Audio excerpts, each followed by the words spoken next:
здравствуйте, Евгений. Добрый день. Скажите свои ожидания и подготовку к сезону. Подготовились отлично, провели 2 турнира. Не самым лучшим образом провели, но была задача подготовиться. Мы подготовились, считаю, команда к чемпионату готова.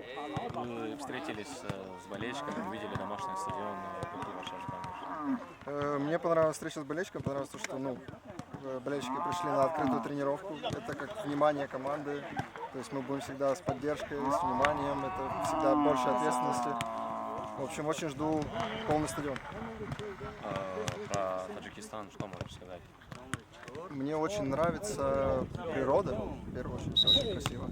И инфраструктура многих городов очень красивая, ухоженная, цветы, все, в общем, красота. Душанбе понравился тебе? Да, очень. Как оцениваешь команду? В целом, я считаю, мы готовы. У нас есть достаточно много хороших исполнителей. Поэтому в целом я считаю, что мы можем смело бороться за высшие места в чемпионате. Удачи в сезоне. Спасибо.